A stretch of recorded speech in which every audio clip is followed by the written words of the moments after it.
Hey Star Wars fans, my name is Prince and I'm an urban acolyte. And in this video, we're going to be talking about the Force. Actually, this is going to be a follow-up to the video that I did on Chirrut Imwe, where I took up the question about if he might be Force sensitive or if he can use the Force at all. If you can recall, at the end of that video, I left you guys with a question about if it's possible for someone to strengthen their connection to the Force through training, even if they aren't born as a Force sensitive. And after I posted that video, I actually started to do some digging of my own, and I came across this interview on the Fangirls Going Rogue podcast, which is hosted by Trisha Barr and a couple of other women. If you watch the Collider Jedi Council, then you might recall that Trisha Barr was actually on the council last week.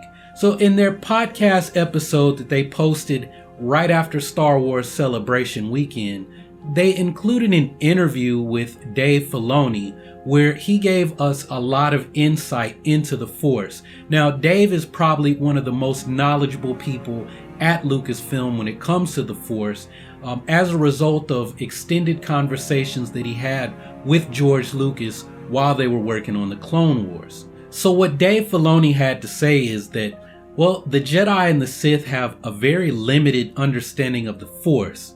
See, the Force is a bigger thing than a lot of people have pictured. It's not just a device that just the Jedi and the Sith wield. In A New Hope, Obi-Wan Kenobi says that, well, while the Force has never been properly explained, scientists have theorized that it is an energy field generated by living things. Early man suspected its existence, yet remained in ignorance of its potential for millennia. Only certain individuals could recognize the Force for what it was. They were mercilessly labeled charlatans, fakers, mystics, and even worse. Even fewer could make use of it. As it was usually beyond their primitive controls, it frequently was too powerful for them.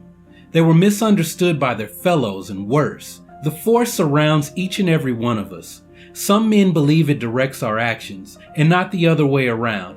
Knowledge of the Force and how to manipulate it was what gave the Jedi their special power. See, this is even true in the case of midi-chlorians, but everyone seems to be afraid to talk about them. Qui-Gon Jinn said that midi-chlorians are microscopic life forms that reside within the cells of all living things and communicate with the Force.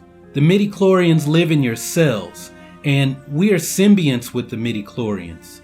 The midi-chlorians are life forms living together for mutual advantage. Without the midi-chlorians, life could not exist, and we would have no knowledge of the Force.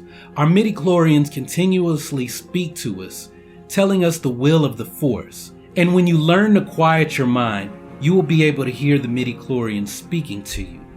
Now, one of the reasons that I didn't like the introduction of the midi-chlorians is because, well, George Lucas said that he got the idea from the mitochondrion. The mitochondria are bacteria that eventually evolved into becoming organelles within our cells. So basically, the mitochondrion are considered the powerhouse of the cell. They convert foodstuff, or the food you eat, into cellular energy in the form of ADP, adenosine diphosphate, which eventually becomes ATP, which gives you energy so that you can move, run, jump, have a lightsaber fight, meditate, play video games, or watch a YouTube video. Now, the thing about the mitochondrion is that if you've studied exercise science, then you know that one of the adaptations as a result of aerobic training is that you can increase your mitochondrial density. You can also improve the efficiency of the mitochondrion. So to refer back to that video on Chirrut Imwe, where I talked about somebody should be able to train in order to strengthen their connection to the Force, well, if you do a certain type of training, shouldn't you be able to improve the communication between your midi-chlorians and the Force? Or should you even be able to increase your midi-chlorian count?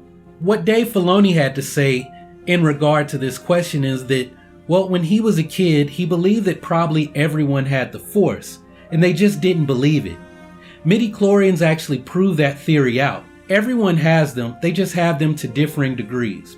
For a long time, Dave used someone like Bruce Lee as an example. Bruce Lee had a lot of natural talent for martial arts, or a very high midi-chlorian count.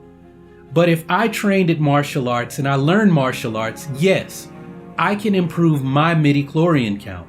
Will I be as good as Bruce Lee? Probably not. That's not my talent, but we're always able to find real-world equivalences to make these Star Wars comparisons that make it feel like it's the real thing. It's like an extension of senses, like when someone is standing behind you and you sense them even though you don't see them. It's an extension, and the Jedi and the Sith are just one way of interpreting that. Dave Filoni says, I equate it to being a pilot. Are you using the Force? Well, you're in the moment. You can't push or pull things to you because you don't have that talent. But you're kinetically dodging a bunch of asteroids, which the odds, according to C-3PO, are almost impossible. Having the Force is not some kind of superpower. It's just being in the moment, being very true, and flowing through the Force to do great things. Athletes talk about it like being in the zone.